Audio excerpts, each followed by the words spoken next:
Al-Imam Abu Hamid Muhammad bin Muhammad Al-Ghazali, mudah-mudahan Allah meridhoi beliau dan meridhoi kita semua, di dalam kitab beliau Bidayatul Hidayah, adab-adab berwudu atau mengambil air sembahyang.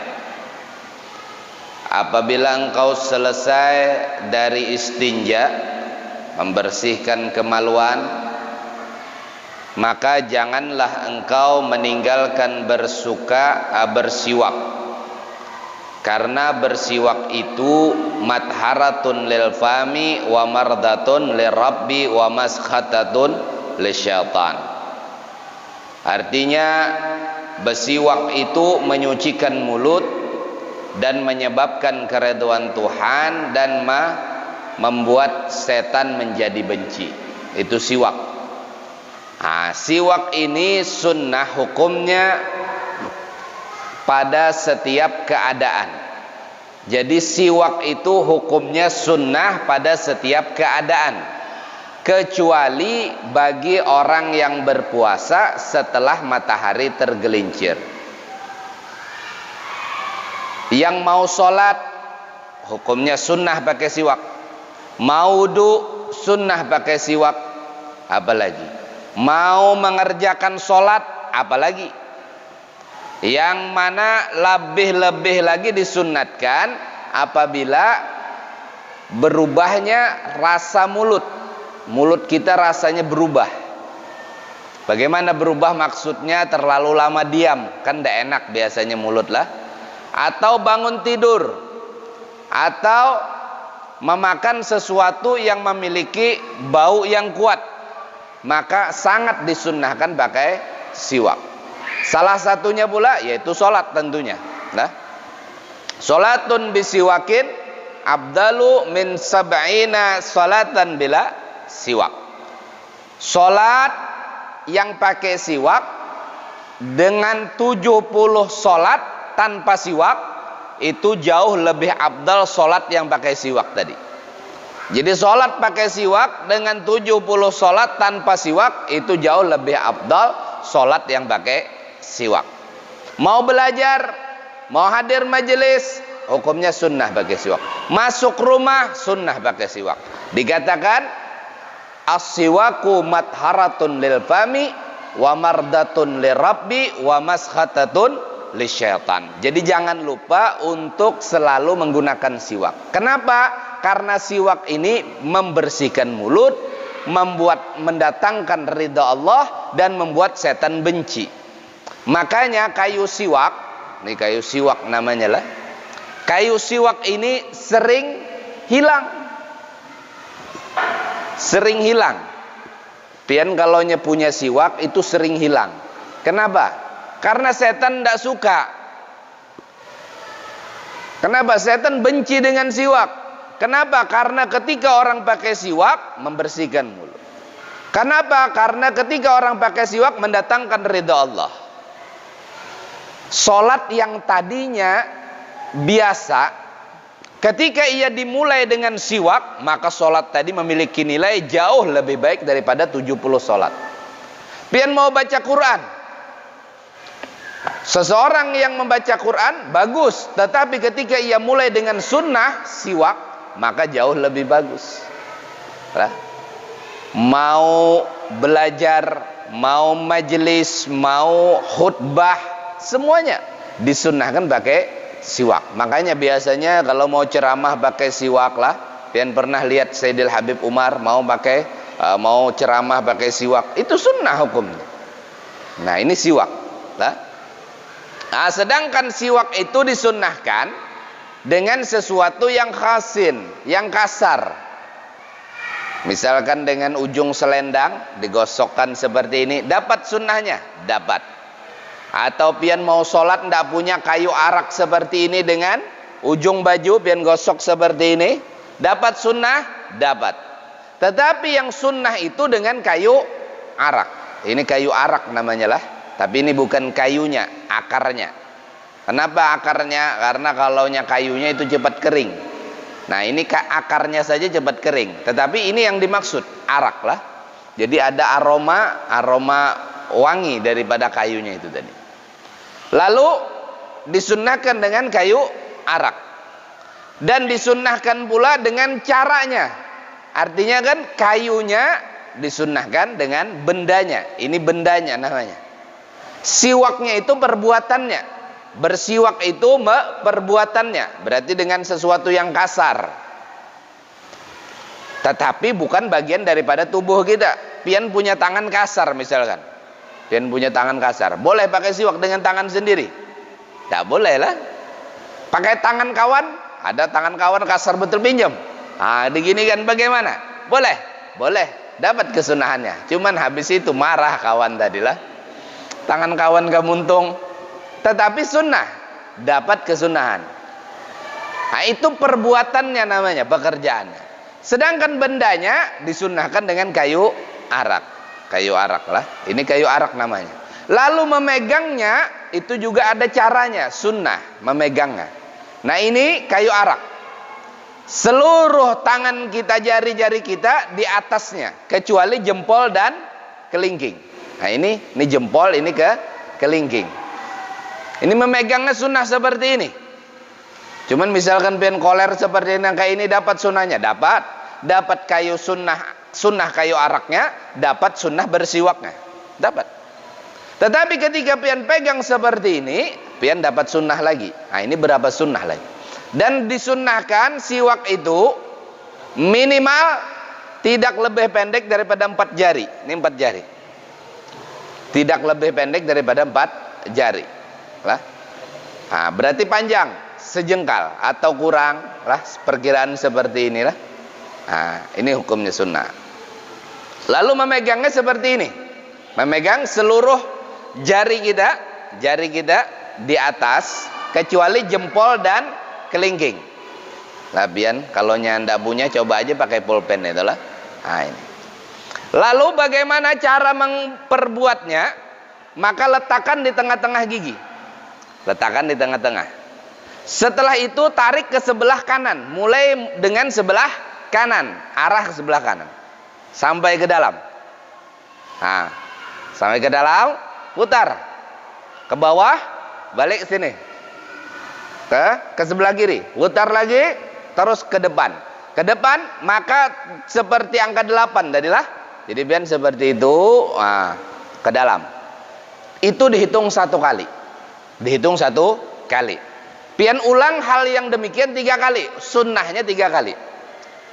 1, 2. Ini enggak, masih 1 lah. Sampai di sini 1. Balik lagi 1, 2. 3 sampai tengah 3. Nah itu hukum sunnah. Agak ke dalam, enggak apa-apa. Ke dalam. Itu hukumnya sunnah 3 kali. Lalu ditambah dengan ini, kita punya lidah kadang ada sisa makanan. Maka kita ambil dari sebagian dalam, dari dalam ke luar. 1, 2, 3. 3 kali lagi. Lalu terakhir dari atas langit-langit sekali aja. Kalau 3 kali takut muntah. Nah, sekali ini seperti itu caranya. Ini disunnahkan pada setiap keadaan bersiwak. Disunnahkan pada setiap keadaan. Kecuali kata ulama fikih bagi orang yang berpuasa. Orang yang berpuasa. Illa lisaim ba'da zawal. Kecuali orang yang berpuasa apabila sudah tergelincir matahari. Kapan tergelincir matahari? Waktu sholat zuhur masuk. Apabila sudah sholat zuhur masuk, maka tidak disunnahkan lagi pakai siwak. Ini menurut kebanyakan ulama fikih. Kecuali Imam Nawawi. Ujar Imam Nawawi, nang namanya sunnah ya tetap sunnah. Nah, jadi cuman harus berhati-hati. Boleh pakai siwak berarti sebelum zuhur. Kalaunya sedang berpuasa. Tetapi hati-hati. Di siwak itu kan, ketika kita masukkan ke dalam mulut, otomatis nempel air liur. Air liur nempel di sinilah. Air liur bagi orang yang berpuasa, selama dia tidak terlepas keluar dari mulut, walau ia kumpulkan, ditelannya, tidak batal puasanya. Tetapi kalau sudah terlepas keluar dari mulut, itu dihitung sesuatu. Lah, paham dia? Dihitung sesuatu. Ini ada air liur di sini, nempel. Mau sholat sunnah duha pakai siwak, set, pakai. Ada sisa air liur di sini. Ternyata rakaat berikutnya sholat sunnah lagi, ini dipakai lagi. Padahal sedang berpuasa, air liur tadi masih ada di sini. Kita pakai, masuk ke mulut kita, bercampur dengan air liur yang ada dalam mulut, lalu ditelan. Jangankan ditelan, tertelan, maka batal puasa orang ini. Kenapa? Karena siwak kita tadi ada air liur, yang walaupun air liur kita juga, tetapi itu sudah dihitung sesuatu. Lalu kita masukkan kembali, bercampur dia dengan air liur yang ada dalam mulut kita, kita telan, maka batal sholat kita. Nah, karena salah satu yang batalkan sholat adalah memasukkan sesuatu ke rongga yang terbuka. Jadi bagaimana caranya? Kalau Ramadan bin harus dikeringkan, set, dikeringkan, baru dipakai lagi, supaya tidak ada sesuatu yang masuk ke dalam mulut. Tetapi menurut pendapat ulama, kebanyakan ulama fikih, tidak sunnah siwak itu apabila sudah tergelincir matahari. Kecuali Imam Nawawi. Kata Imam Nawawi, silahkan pakai siwak tetap. Nah, ini jadi pilihanlah buat kita. Sebagian ulama-ulama di Hadramut sana, kita lihat mereka lebih condong kepada pendapat Imam Nawawi. Tetapi mereka sembunyi-sembunyi. Artinya mereka tetap mengambil pendapat ulama yang banyak tadi, bahwa siwak tidak diperbolehkan lagi apabila sudah tergelincir matahari. Tetapi kadang mereka tetap mengerjakan itu tadi sembunyi, supaya tidak menimbulkan perdebatan. Artinya ini boleh untuk mengambil pendapat. Itu siwak. Matharatun lil fami wa mardatun li rabbi wa maskhatatun li syaitan. Dan lagi diantara kelebihan bersiwak itu, salatun bisiwakin afdalu min sab'ina salatan bila siwak. Salat dengan siwak lebih baik daripada 70 salat tanpa siwak. Ini banyak versi riwayatnya. Salatun bisiwakin khairun min sab'ina salatan bila siwak. Rak'atani bisiwakin khairun min sab'ina rak'atan bila siwak. Ada beberapa versi riwayat. Cuman semuanya sama.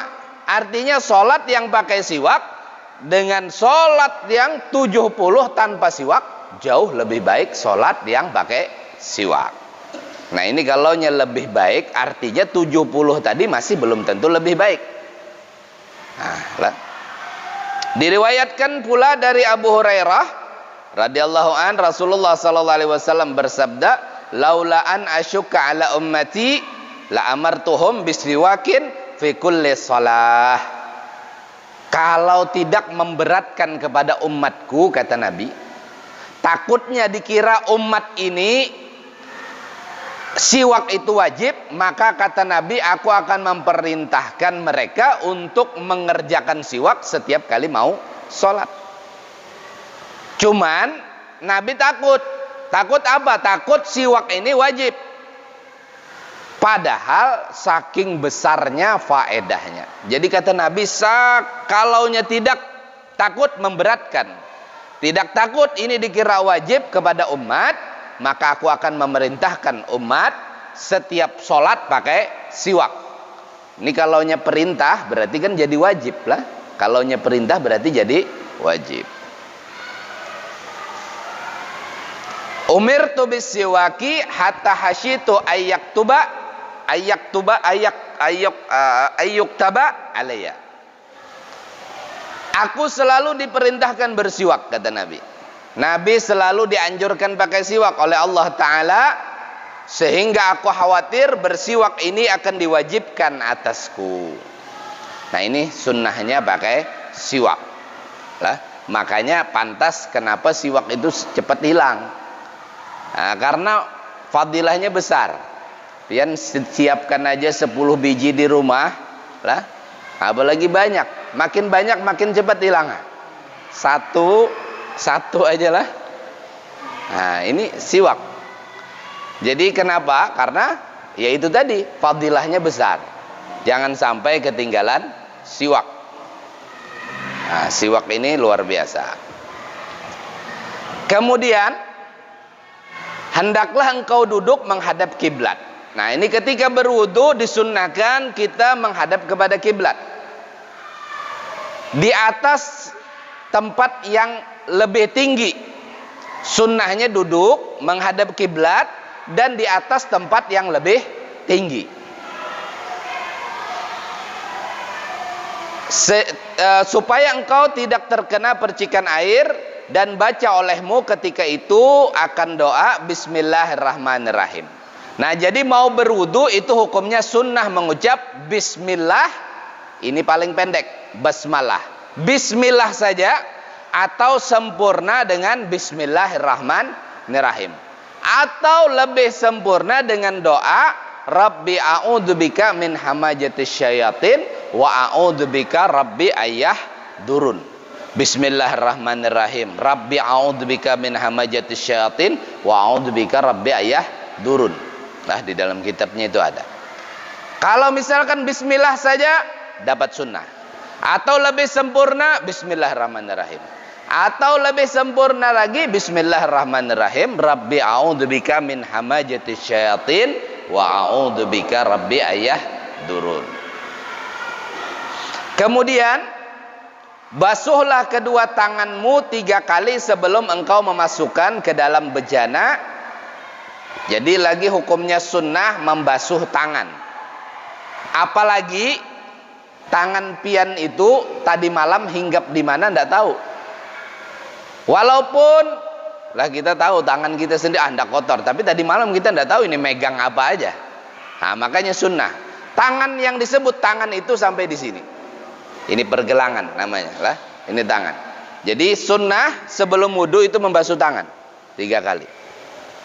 Walaupun kita kesunnahan ini, walaupun kita tidak akan memasukkan ke dalam wadah. Kan ini maksudnya masukkan ke dalam wadah. Tetapi kita mau berwudu basuh tangan. Hukumnya sunnah. Nah, ini tangan. Basuh tangan terlebih dahulu. Nah, basuh 3 kali. Lalu bacalah doa Allahumma inni as'alukal yumna wal barakah wa a'udzubika minasyu'umi wal khalaqah. Itulah ada di dalam kitabnya itu. Allahumma inni as'alukal yumna wal barakah wa a'udzubika minasyu'umi wal halakah. Ya Allah, aku meminta akan Engkau tuah dan berkah, dan aku berlindung denganmu daripada sial dan kebinasaan. Jadi ketika membasuh tangan tadi kita berdoa kepada Allah. Ya Allah, aku meminta kepada Engkau akan keberkahan, dan aku berlindung daripadamu akan kesialan. Artinya baru kita mulai wudu sudah doanya bagus. Nah, doanya sudah bagus. Belum memulai wudu, baru memulai sunnah-sunnah wudu, sudah doanya bagus. Ini kalaunya dikabulkan oleh Allah, insya Allah hari tersebut jauh kita dari kesialan. Ini kan wudunya ceritanya sebelum sholat subuh. Kan bangun tidur mau sholat sunnah, maka berwudu. Nah, ini kalaunya Allah kabulkan doa ini, insya Allah seluruh hari kita berkah, seluruh hari kita dijaga dari kesialan. Nah, di sini kemudian hendaklah engkau berniat untuk mengangkat, menghilangkan hadas, atau berniat istibahatus shalah. Artinya membuat sesuatu yang mengharuskan sembahyang, dan hendaklah niatmu itu tidak hilang sebelum engkau membasuh muka supaya sah wudunya. Nah, ini di sini ada berbeda pendapat kita lah. Kita mazhab Syafi'i, niat itu diletakkan di wajah. Nah, niat itu diletakkan ketika membasuh wajah. Berbeda dengan Imam Ghazali di sini. Itu ada di syarahnya itu penjelasan. Jadi kita membasuh tangan tadi. Membasuh tangan hukumnya sunnah. Lalu berdoa. Kemudian sunnahnya lagi mengambil air 1 cibuk, 1 ini tadi, 1 cakupan tangan ini, Dan berkumur-kumur engkau dengannya 3 kali, dan bersungguh-sungguh engkau memutarkan air itu di dalam mulut. Jadi sunnah kita ambil satu seperti ini lalu masukkan dalam mulut. Diputar, hukumnya sunnah, diputar. Di dalam riwayat yang lain itu disunnahkan sampai agak ke kerongkongan, khalqam. Jadi putar sampai situ. Kecuali lisaim, kecuali bagi orang yang berpuasa. Kalau nyepian berpuasa sampai tertelan, gimana hukumnya? Tertelan. Bukan bukan sengaja menelan. Tertelan. Bukan sengaja menelan. Puasa itu walaupun tertelan lah misalkan, itu tetap batal. Kemasukan air, tidak sengaja memasukkan air. Kemana? Ke telinga misalkan, maka batal puasanya. Contohnya yang lebih mudah. Ada kasus orang ini berpuasa. Dia tahu sedang dalam keadaan berpuasa. Lalu di depan dia ada anak-anak mandi misalkan, mandi di sungai, tenggelam. Anak-anak mandi di sungai tenggelam. Dia tahu kalau dia menolong anak ini, kemungkinan besar bisa kemasukan air dan membatalkan puasanya. Tetapi kalau tidak ditolong, innalillah anak ini. Akhirnya apa? Orang ini adalah orang yang ahli berenang. Dia yakin walaupun dia bisa menolong anak ini, dia tidak akan tenggelam juga. Akhirnya cebur dia menolong anak tersebut, tetapi ketika berpuasa tadi ketelan air, lain sebagainya. Bagaimana puasanya? Batal. Ini orang ini batal puasanya. Dan orang ini wajib fidyah. Kenapa wajib fidyah? Karena dia membatalkan puasa karena sebab takut keselamatan orang lain, maka wajib fidyah. Tetapi kalau misalkan dia adalah orang yang berenang tetapi tidak terlalu lihai berenangnya, maantara ujar orang itu bisa inya nang tenggelam, ini bisa si anak. Kalau inya menolong ini khawatir juga dia tenggelam, takut kepada dirinya juga takut kepada orang lain. Jadi kaidahnya seperti itu. Ada orang yang tidak puasa atau membatalkan puasa karena takut mudarat kepada orang lain, maka orang ini wajib mengqadha puasanya dan juga wajib bayar fidyah. Siapa contohnya lagi? Seperti ibu-ibu yang hamil. Ibu-ibu hamil, kenapa tidak puasa? Takut nanti janin yang di dalam perut saya, janin yang ada di dalam perut saya nanti ada apa-apa. Pian takut kepada diri pian? Enggak masalah. Saya enggak takut sama saya. Enggak takut kepada diri saya pribadi, enggak. Yang saya takutkan kepada janin di dalam perut saya. Akhirnya si perempuan tadi enggak puasa. Maka perempuan ini nanti setelah ia mampu berpuasa, maka wajib mengqadha puasanya. 1 hari ia tinggalkan, maka wajib diqadha 1 hari. Kalau 10 hari, maka 10 hari. Tetapi pula setiap 1 hari yang ia tinggalkan tadi, maka ia wajib membayar fidyah. Atau misalkan ada ibu-ibu menyusui, kenapa tidak puasa? Nanti kalau saya puasa takut terjadi apa-apa kepada anak saya. Air susu rasanya berubah. Akhirnya dia meninggalkan puasa. Maka orang ini wajib qadha dan wajib bayar fidyah. Tetapi kalaunya dia misalkan takut kepada dirinya sendiri, kenapa pian tidak puasa? Takut terjadi apa-apa kepada diri saya karena sedang hamil misalkan, maka ini tidak wajib bayar fidyah, cuman wajib bayar qadha. Atau misalkan dia takut kepada dirinya dan orang lain. Kenapa tidak puasa? Karena takut kepada janin saya, walaupun itu janin tetapi kan orang juga, bukan pian. Maka takut kepada orang lain dan juga kepada dirinya. Tidak puasa karena takut terjadi apa-apa kepada dirinya dan janinnya. Nah, ini juga tidak wajib bayar fidyah, tetapi wajib bayar qadha saja. Nah, seperti itu tadi. Ketika puasa tadi ada orang tenggelam, takut kepada orang tadi mati, akhirnya ditolong, tertelan, maka batal puasanya. Tertelanlah, Nah, begitu pula ketika wudhu tadi pian. Pian sunnah hukumnya memutar-mutar air lalu menyampaikan agak sedikit ke halqam, lah, halqam, kayak itulah. Nah, ini hukumnya sunnah. Tetapi tidak disunnahkan bagi yang berpuasa. Dikhawatirkan tertelan, batal puasanya. Ambil satu cakupan, masukkan ke dalam mulut, sisanya untuk masukkan ke dalam hidung. Ini sunnahnya. Nah, di dalam kitab Abi Suja disebutkan di situ, juga dalam riwayat yang lain, Sayyidina Ali bin Abi Thalib meriwayatkan melihat cara wudunya baginda Rasul sallallahu alaihi wasallam. Beliau mengambil air, ini lupa adzan gitulah. Aisyah, lihat adzan. Udah sekalian aja sudah nanti. Nah, sekalian aja sudah. Tidak ada yang ingatkan di situ tadi. Tidak ada kasih kode.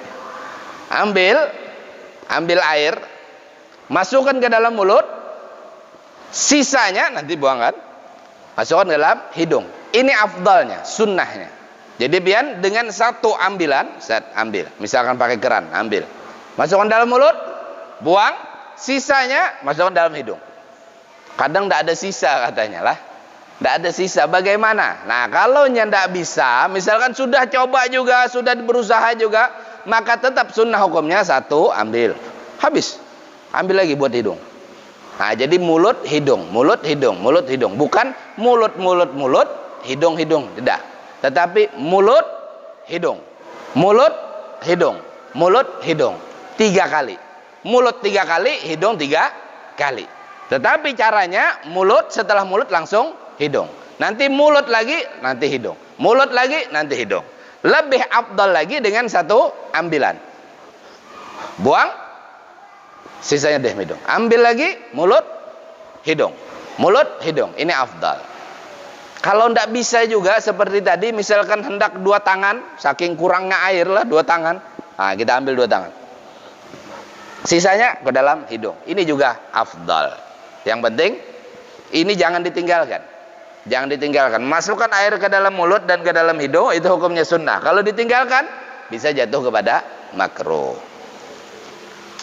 Lalu ketika memasukkan air ke dalam hidung, maka disunnahkan dianjurkan membaca doa Allahumma a'inni ala tilawati kitabik wa kasrati dzikri laka wasabbitni biqauli sabit fil hayati dunya wa fil akhirah.